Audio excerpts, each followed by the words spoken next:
الشيطان. اللهم صل وسلم وبارك على سيدنا محمد خير الإنسان وعلى آله وصحبه ومن تبعهم بإحسان إلى آخر الزمان. سبحانك لا علم لنا إلا ما علمتنا إنك أنت العليم الحكيم. ولا حول ولا قوة إلا بالله العلي العظيم. اللهم منك وبك وإليك ولا حول ولا قوة إلا بك. اللهم بحق سيدنا محمد وآل سيدنا محمد اجعلنا في قلب سيدنا محمد صلى الله عليه وآله وسلم. Hadirin wal hadirat jamaah Jikir Manaqib Kubra rahimakumullah. Masih dalam kajian tafsir surah Al-Baqarah ayat 204. Allah Subhanahu wa ta'ala. A'udzu billahi minasyaitonir rajim. Bismillahirrahmanirrahim. Ya ayyuhalladzina amanu udkhulu fis-silmi kaffatan wa la tattabi'u khutuwatis syaitan wa la tattabi'u khutuwatis syaitan innahu lakum aduwwun mubin. Allah Subhanahu wa ta'ala berfirman, wahai orang-orang beriman, masuklah kalian pada as-silmi seluruhnya. Makna as-silmi kemarin ada 3 makna. Ada maknanya keutaatan, perdamaian, dan juga sayang Islam. Wala tattabi'u khutuwati syaitan, dan jangan kalian ikuti langkah-langkah syaitan. Innahu lakum aduwwun mubin. Sesungguhnya syaitan bagi kalian merupakan musuh yang sangat nyata.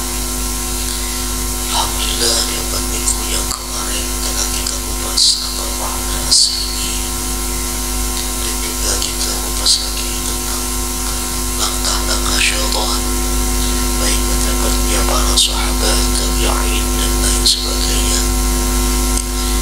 Bahkan kita kupas pula tentang apa yang diperintah syaitan, apa poin yang paling utama diperintah syaitan. Yang kemarin ada 3, yaitu bisu wal fahsya wa taqulu 'ala Allahi ma la ta'lamun. Al-Baqarah 169. Dan insyaallah di malam ini akan kita kupas lagi tentang strategi liciknya syaitan dalam menipu manusia.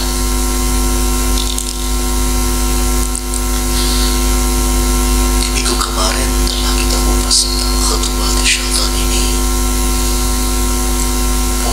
3 poin yang utama. Pertama, bisu wal fahsya wa taqulu 'ala Allah ma la ta'lamun.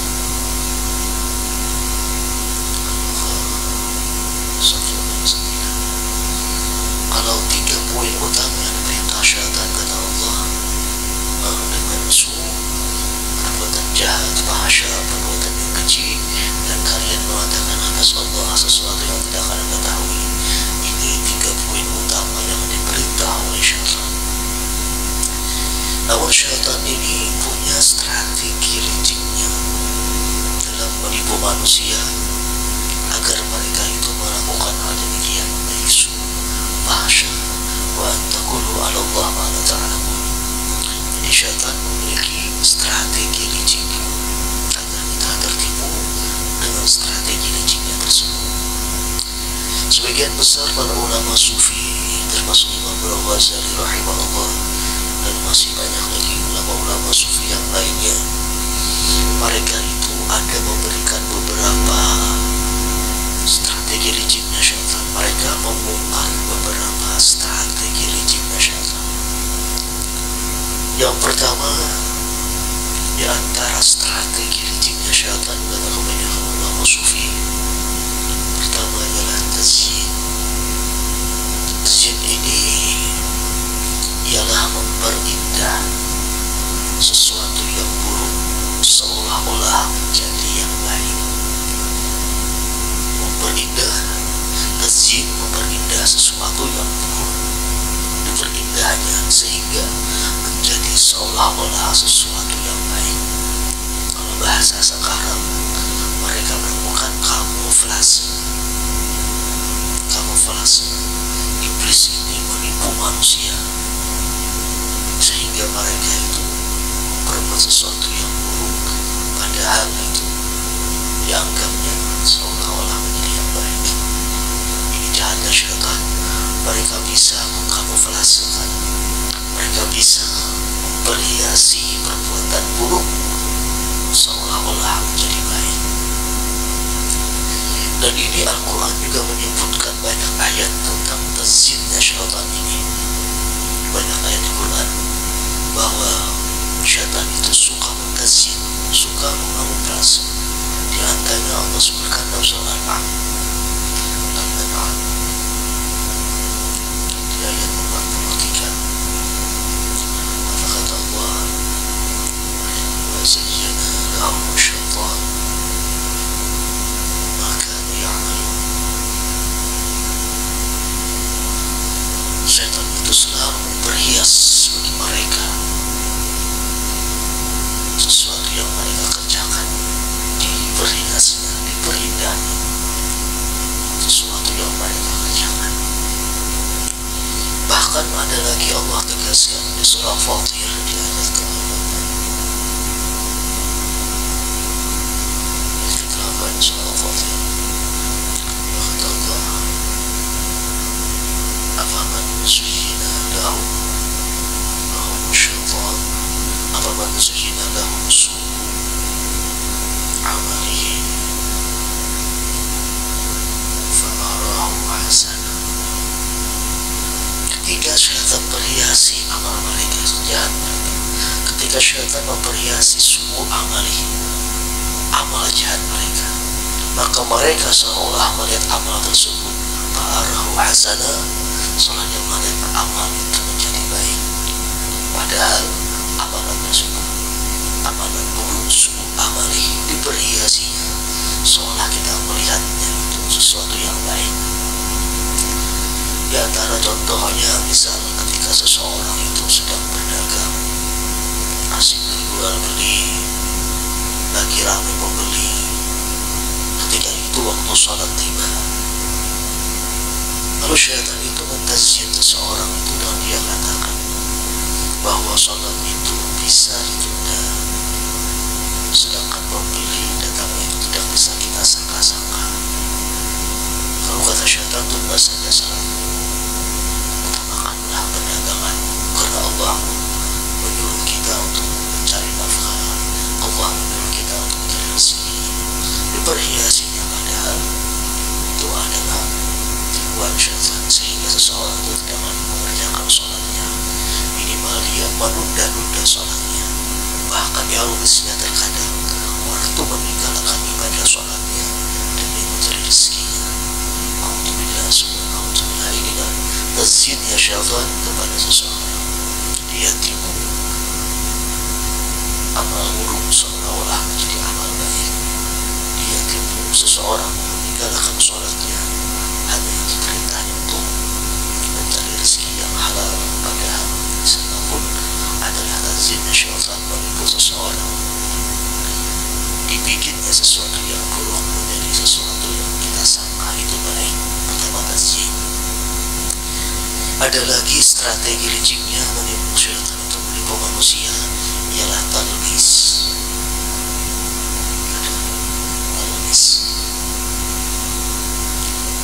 Tipuan, talbis. Strategi liciknya memperdaya manusia dengan tipuan. Itulah Allah katakan dalam Quran surah An-Nisa 102. Wa ma ya'idu syaitan illa ghurura.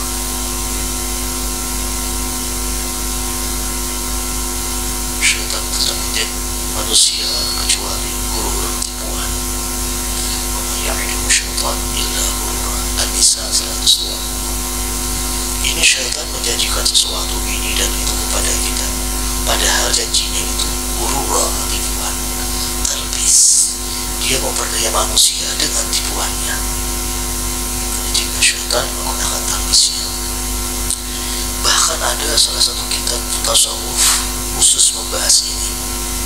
Nama kitabnya Talbisu Iblis, tipu daya iblis, ada kitabnya. Ada satu kitab namanya Talbisu Iblis, isinya detail tentang seperti apa talbisnya iblis kepada para pedagang, talbisnya iblis kepada para thalibul ilmi, talbisnya iblis kepada para ulama, talbisnya iblis kepada para pemimpin, ditipunya. Ada strategi liciknya dengan talbis ini. Ada kitabnya Talbisul Iblis, itu lebih detail menjabarkan tentang tipu daya iblis. Antara yang disebutkan iblis itu, mereka membentuk amal-amal jelek seolah menjadi amal baik. Dibentuknya amal-amal jelek kita, dibentuknya seolah kita malah menjadi amal baik. Itu tipuan daripada iblis. Ada penjelasan lebih rinci tentang talbis iblis. Intinya iblis itu menggunakan strategi licik untuk menipu manusia dengan talbisnya. Wa ma ya'iduhum syaitan illa ghurura. Janjinya syaitan saja itu adalah tipuan untuk kita. Apalagi kalau cuma perkataannya, janji-janjinya saja adalah ghurura, tipuan. Ada lagi kata ulama sufi, strategi licik syaitan itu taswif. Taswif ini penundaan taubat. Dia memperdaya manusia dengan selalu menunda-nunda taubat. Taswif, dibisikkannya sesuatu kepada manusia agar menunda-nunda amal ibadahnya. Ada Allah menyuruh wasari'u ila maghfirah dan rabbikum, bersegeralah kata Allah kepada keampunan. Allah menyuruh bersegera kita taubat, namun syaitan taswif, menunda-nunda agar kita itu lambat atau menunda dengan taubat kita. Taswif, dia memperdaya manusia dengan taswifnya, membuat kita menunda-nunda taubat. Itu strategi licik syaitan, dibisikkannya kepada kita. Kalau kita masih muda, dibisikkannya bahwa masa muda masa yang indah, jangan terlalu dibawa ibadah, lebih baik kamu jalan-jalan, bermusyawarah dan lain sebagainya. Bisikannya demikian. Ketika kita sudah tua pun dibisikannya lagi, ini cuma sekali, mumpung kamu masih belum sakit, nanti saja taubatnya. Dibisikannya tersebut, karena kalau sudah sakit barulah engkau taubat. Karena Rasulullah pernah bersabda, Inna Allah yang menuntut abdi malam tuharnya. Allah itu masih mau menerima taubat hamba selama belum merasa baik tenggorokannya. Dibisikannya hadis-hadis tersebut agar apa? Kita menunda-nunda taubat. Syaitan itu alim, dia punya ilmu yang banyak, bahkan sempat menjadi guru para malaikat. Dia tahu hadis-hadis tersebut, dibisikannya telinga kita. Mumpung kamu masih sehat, nanti saja taubatnya. Kalau sakit, baru sudah taubat. Ketika kita tua pun tetap dibisikannya untuk hal-hal taswifnya, penundaan taubatnya. Ada lagi tahwid, strategi syaitan keempat, tahwid. Tahwid ini meremehkan dosa. Strateginya yang licik yang keempat, strategi syaitan, strategi liciknya yang keempat, syaitan bisikkan berdaya kita dengan tahwidnya.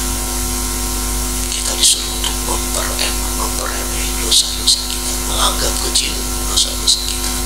Ini jahatnya syaitan, ditipunya kita dengan strategi tahwid, sehingga kita berani meremehkan dosa-dosa kita. Padahal dalam kitab Ghaibul Hawa, Imam Fudail bin Iyad pernah mengatakan, apa kata beliau, setiap kali seseorang itu berani meremehkan dosanya, setiap kali orang itu berani menganggap kecil dosanya, maka seketika itu pula kata Imam Fudail bin Iyad, dosanya itu langsung membesar. Ketika seseorang berani meremehkan dosanya, menganggap sepele dosanya, maka detik itu juga kata Imam Fudail bin Iyad, dosa seseorang itu langsung jadi besar. Ini strateginya dengan tahwin, bikinnya kita meremehkan dosa-dosa kita. Apalagi kalau kita itu tidak merasa malu, bangga berbuat dosa, maka dosanya akan berlipat-lipat ganda lagi. Alhamdulillah, subhanallah. Lalu ada lagi strategi syaitan yang kelima, ialah tamanni. Tamanni ini dia memperdaya kita dengan berangan-angan. Diperdayanya kita dengan angan-angan kita. Tamanni ada tajin, ada tanbis, taswir, tahwin, dan ada juga tamanni. Dibikinnya seseorang itu dengan angannya, suka berangan-angan, itu termasuk strategi liciknya syaitan kepada manusia. Meskipun angan-angan ini terbagi dua sebenarnya. Angan-angan ini terbagi dua. Ada angan-angan yang mahmudah, ada yang madzmumah. Ada angan-angan yang terpuji dan ada pula angan-angan yang tercela. Namun syaitan akan menipu kita dengan angan yang madzmumah, tercela. Angan-angan yang mahmudah, yang terpuji itu ialah ketika seseorang itu berangan-angan ingin melakukan kebaikan, apalagi kebaikan yang disyariatkan. Saja berangan-angan ingin menjadi ibadah haji, melakukan ibadah haji. Ini angan-angan yang terpuji, mahmudah. Sedangkan sebaliknya madzmumah itu lawan daripada mahmudah tersebut, angan-angan yang melakukan suatu keburukan. Ini tamanni, ini termasuk strateginya syaitan dalam menipu manusia. 5 macam ini yang sering hampir dilakukan syaitan kepada kita. Meskipun banyak lagi ada strategi syaitan kepada kita, namun 5 strategi licik ini yang paling poinnya, ya dengan tazinnya, talbisnya, taswirnya, dan juga tahwin serta tamanninya. Sini syaitan sering memperdaya kita dan manusia pun sering tertipu dengan 5 strategi licik syaitan. Hadirin wal hadirat jamaah sekalian rahimahumullah. Perlu diketahui pula ada perbedaan antara pengharapan dan juga angan-angan. Jadi ada perbedaan antara pengharapan dan juga angan-angan. Meskipun kedua hal ini agak sulit dibedakan karena sama-sama bersifat abstrak. Antara pengalaman dan juga harapan ini sangat sulit dibedakan karena keduanya bersifat abstrak. Namun dengan mata batiniah kita, insya Allah kita bisa membedakan antara dua hal tersebut. Apakah ini pengharapan, apakah ini sebuah angan-angan.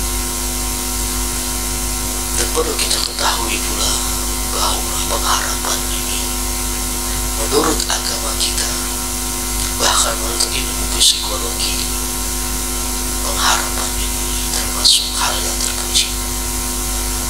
Di pengharapan menurut ajaran agama kita, bahkan diakui dalam ilmu psikologi, bahwa pengharapan ini termasuk hal yang terpuji, sifat yang terpuji. Kenapa bisa dikatakan demikian? Karena ketika pengharapan ini ada bagi seorang hamba, itu akan memperdekat hatinya dengan Allah Subhanahu wa Ta'ala. Karena ketika seseorang punya harapan yang baik, dia akan mudah, dia akan sering berdoa kepada Allah Subhanahu wa Ta'ala untuk mencapai harapannya. Jadi harapan bagus. Kenapa? Dengan harapan seseorang itu akan lebih dekat dengan Tuhannya. Dia akan lebih sering berdoa meminta kepada Tuhannya agar Allah Subhanahu wa Ta'ala mengabulkan segala harapannya. Namun harapan ini bisa berubah menjadi tercela. Harapan bisa berubah menjadi tercela kalau harapan tersebut sudah memasuki ranah angan-angan. Harapan menjadi sebuah tercela harapan akan menjadi tercela jika harapan tersebut sudah memasuki ranah yang angan-angan. Karena ketika harapan sudah memasuki ranah angan-angan, harapan tersebut akan menjadi lampau batas. Harapan tersebut akan menjadi lampau batas daripada yang diharapkannya. Contohnya sederhana, ketika seseorang itu punya harapan bahwa Allah Subhanahu wa Ta'ala, dia punya harapan agar Allah Subhanahu wa Ta'ala memberi dia rezeki yang luas dan barakah. Ini kategori harapan. Namun ketika dia punya harapan agar Allah memberikan dia rumah yang mewah, dia memiliki harapan agar Allah memberikan dia mobil yang megah, nah ketika itu harapannya sudah